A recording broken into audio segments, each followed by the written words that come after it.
صالح سدير. السلام عليكم. سوري ما اسوي لك. هذا دليل على انك مغرور. ما اسوي لك. صالح سدير ما يسوي لقاء. ما اعرف الاسباب. السبب اتوقع على شاف مشارف بالبطل يعني. نلتقي مع اللاعب الصلب جاسم محمد غلام. شو تريد؟ السلام عليكم. هلا شو تريد؟ اخوي بس شوي يحكي لي. هذا ما يحكي. اروح راح اطول شعري العاد. نلتقي مع اللاعب كرار. يا كرار.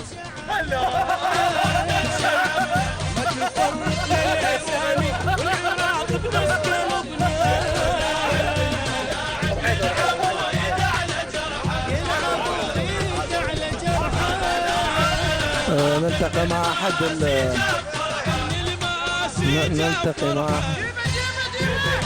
نلتقي مع احد المشجعين المنتخب العراقي اللي ما زلنا من بدايه الرحله لحد وصلنا الى دبي.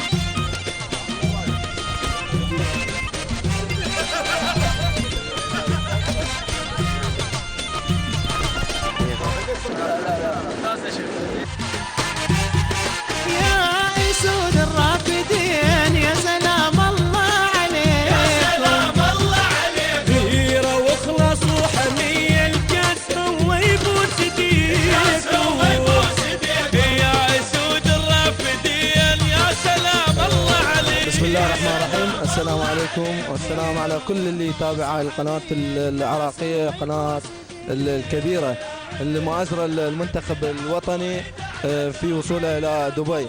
نلتقي مع اللاعب نشأت أكرم.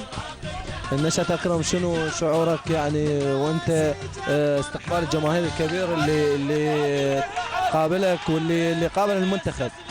انا اريد احكي، بس اذا احكي لازم كل اللي يحكي يطلع بالكاميرا. تتحمل يعني؟ اتحمل بس مو تتمسني اني. اخوي اوكي. احكي لازم يطلع بالتلفزيون. لا مو لا وبدون قص. لا فلافل مو قص. لا بدون مونتاج. زين ليش كل ما تحكي لاعبين يصحون ساندي بيل؟ مثل ما تعرف يعني اكو غيره طبعا واكثر من الحق يكرهون. لا انا دائما اسمع اللاعبين يقولون ساندي بيل كذب.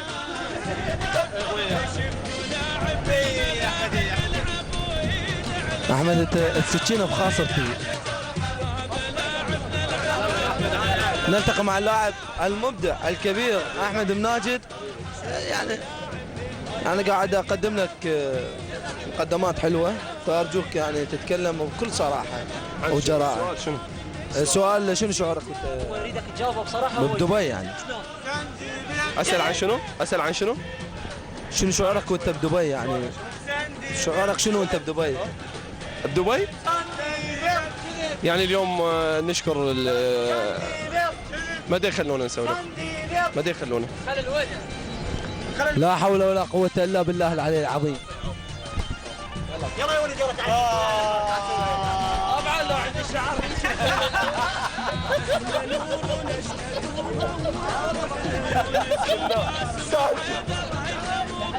هو يلا نبدا ننام.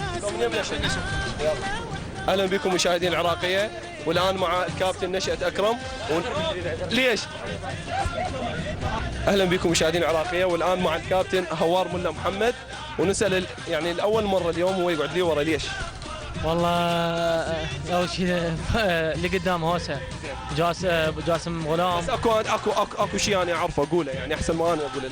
لا ماكو اي شيء، ودا اشوف هذا الناس السيارات. نعم. عندك احد تعرفه؟ لا ما عندك. ما عندك؟ لا. اكيد؟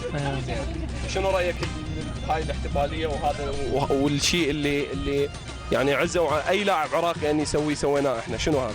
اول شيء بسم الله الرحمن الرحيم، اول شيء اهني شعبنا وبلدنا على هذا الانجاز، واهني لاعبين والابطال، والحمد لله هذا انجاز لنا كلاعبين عراقيين وتاريخ لنا، وان شاء الله دائما. ما تهدي الفوز؟ والله الشعب العراقي كلمه اخيره للعراقيين. اول شيء اشكر قناه العراقيه كويانا، وثاني شيء امنيتي نرجع بغداد نلعب ملعب الشعب. ان شاء الله يتحقق هذا الشيء كابتن. نتحول الى الكابتن هيثم كاظم، ولو الاصابه شويه اذته اخر مباريات، بس هو كان يعني قلبه مع الفريق ونفسه ويانا ودعائه اللي مستمر كان معانا، ونساله. الله يسلمك كابتن احمد حبيبي. شنو شعورك اليوم؟ الحمد لله قدرنا نفرح على الجماهير، اذا كانت في دبي او بالاردن او بسوريا او جاليه في السويد او استراليا او في العراق.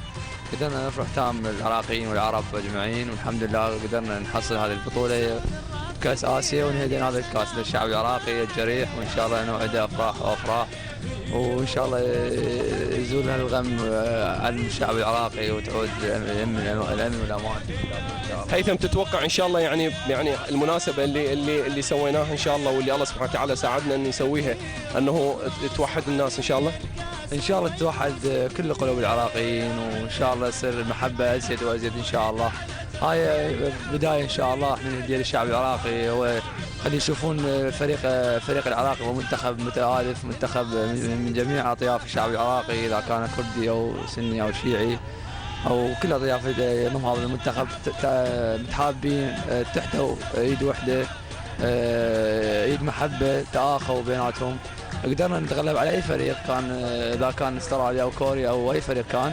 الحمد لله قدرنا نجتاز هذا الفريق بتكاتفنا، خلي يشوفون يعني الفريق العراقي كيف يتكاتف، يقدر يجتاز اي شيء اي مرحله، والحمد لله قدرنا نسوي هذا الشيء وتكاتفنا وقدرنا نجتاز كل الفرق ان شاء الله، وقدرنا نحصل على الكاس، ودينا هذا الكاس هو للشعب العراقي اجمعين. شكرا كابتن، الحمد لله على السلامه. الله يسلمك. والان مع الكابتن هيثم. هيثم خلصنا منه. مهدي كريم، بس اذا اليوم ما غاضب، يعني اذا ما غاضب نسوي وياه لقاء، بس انا عرفت انه ما غاضب. نطلع اسرارك، لا شو نسوي غير كل لاعب عنده سر نطلع فيه. حاولت انت مقدم برامج؟ خلصنا شغلتنا بعد، كاس واخذناه، شو نشتغل بعد؟ ها؟ انت مواطن. شنو شعورك مهدي بالبطوله اللي حققناها؟ والله هي فرحة كبيرة للاعبين وللشعب العراقي. هذا إنجاز يعني سجل باسم كل لاعب شارك بهذه البطولة، من لاعب إلى إداري إلى مدرب إلى رئيس وفد إلى اتحاد. هذا إنجاز يعني قدروا اللاعبين إنه يحصلون عليه بتعب، بشق الأنفس، يعني بتآلف اللاعبين، بمحبتهم داخل المنتخب، بوحدتهم داخل المنتخب. قدرنا إنه نوحد صفوف الشعب العراقي من خلال مباريات المنتخب الوطني. الحمد لله وشكر وصلنا الفرحة للشعب العراقي، ولو هي يعني فرحة بسيطة يعني من خلال إنجاز يعني حققناه بالبطولة آسيا. أتمنى إنه هذا الإنجاز إنه يوحد صفوف الشعب العراقي وينسيهم الهموم اللي يعيشوها داخل العراق يا ربي، ويوحد صفوفهم الوحدة الوطنية إن شاء الله. كابتن شكرا مهدي. أحمد علي، ليش منزوي اليوم؟ لحيتك عالية ومنزوي.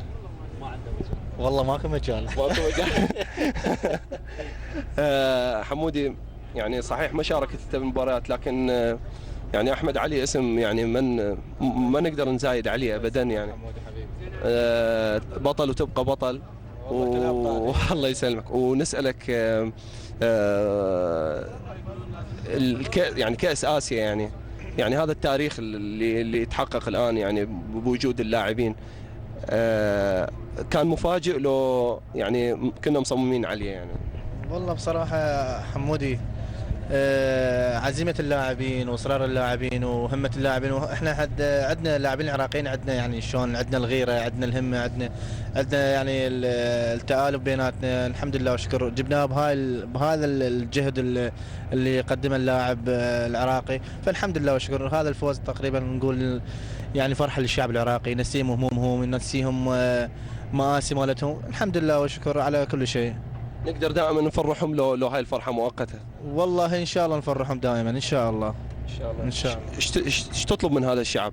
بهاي الايام؟ والله اطلب من الشعب العراقي ان يصف النفوس. هذا الفوز يعني شلون نقول يعني وحد الشعب العراقي، وان شاء الله يعني نقول كليتنا عراقيين، ماكو فرق بين او سني او شيعي او كردي او مسيحي، ماكو فرق ان شاء الله بيناتنا. المهم الوحده العراقيه نريدها، يعني من نشوف الشمال طالع الجنوب طالع نكيف يعني فرحانين يعني. حمودي انت يعني اقطع كلامك بخير، يعني احنا هم نقول للعراقيه انه لو يعرفون يعني شلون عايشين كعائله، يعني الناس لو يجون يعيشون كلهم ويانا ويعرفون احنا شلون عائله عايشه ومن كل المحافظات ومن كل العشائر، يعني ثق بالله راح يمكن يعني راح يكونون بسعاده ولا يحسون انهم عايشين في مكان في يعني في طائفيه او في شيء. ان شاء الله ماكو طائفيه، وان شاء الله الشعب يرجع يعني متوحد مثل قبل، وناس تزور ناس، وكل بلدنا يبقى سالم باذن الله. اتصل بيك بعد الفوز اول واحد. والدي. شنو قال لك؟ دقيقة تشبه